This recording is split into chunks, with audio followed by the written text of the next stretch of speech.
Welcome back to the Information Week News Desk, coming to you live from Interop ITX. I'm Sarah Peters.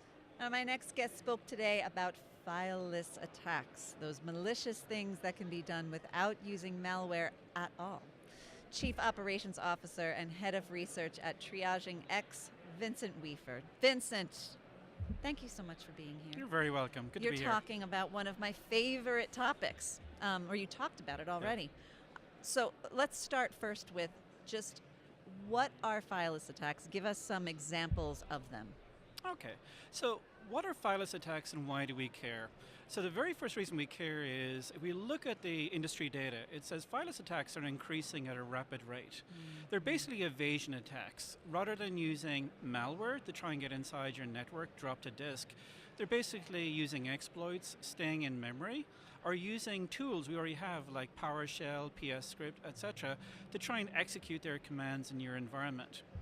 We know from the Ponemon Institute survey of last year that fileless attacks are 10 times more likely to succeed in your environment than malware file-based attacks.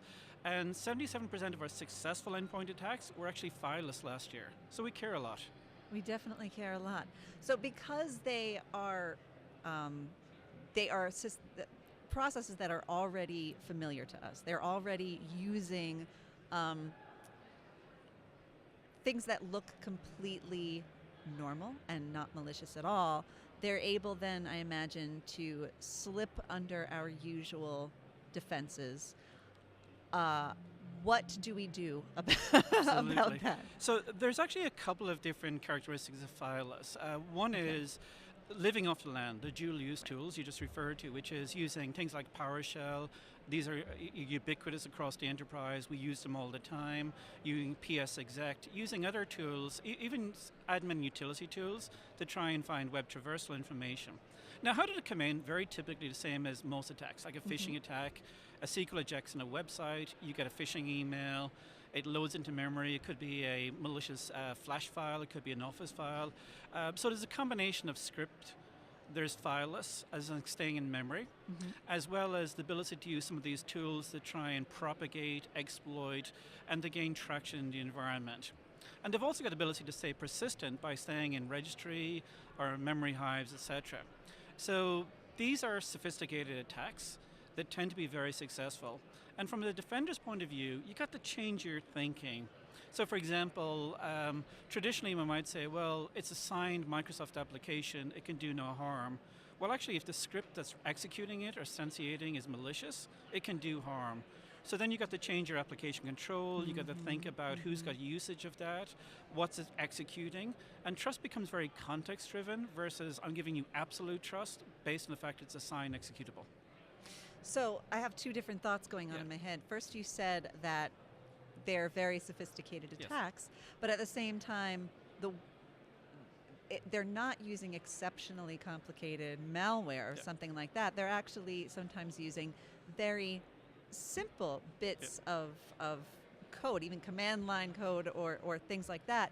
And then you also said that it completely changes the way that we think about trust. It completely changes the way that we think about access.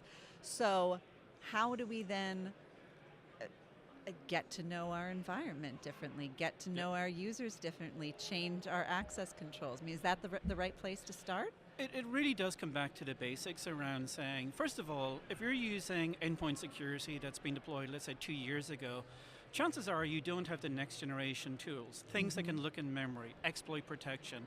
Some of the tools that actually see some of the malicious scripts, some of the stream-based attacks, or the ability to recognize misuse of some of these dual-use tools. While they're now commonly available, they're not necessarily commonly deployed in the field yet. You've got to look at the access logs. Who's got access to them? When should it be using? You got to look at your SIM logs, and again, because many of them may be using normal traffic, they may be using tools like PuTTY, which can actually send out and connect to remote systems going, was that actually legitimate? Or what was the process behind that? So you can use a lot of the basic tools, but you have to think differently in terms of what you're looking for. You have to trust differently, but the securing your vulnerabilities, updating your tools, practicing the best security practices, looking at your logs, all of these things are equally applicable to fileless as they are to file-based threats.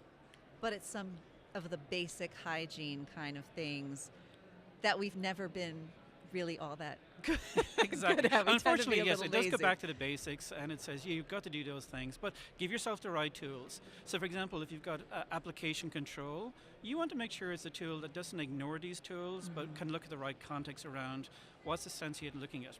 You absolutely need tools which can look at malicious scripts. Can they scan it? Can they see what's going on? Can they see it in memory? Memory-based tools can actually recognize some of these things are staying in memory. Are they looking the registry hives? Are they looking inside areas where they can be persistent? So in some cases, yes, updating your tool set, but also looking to make sure that you're looking for, is the use case for this tool correct, or am I simply excluding it because I'm using it as an admin tool?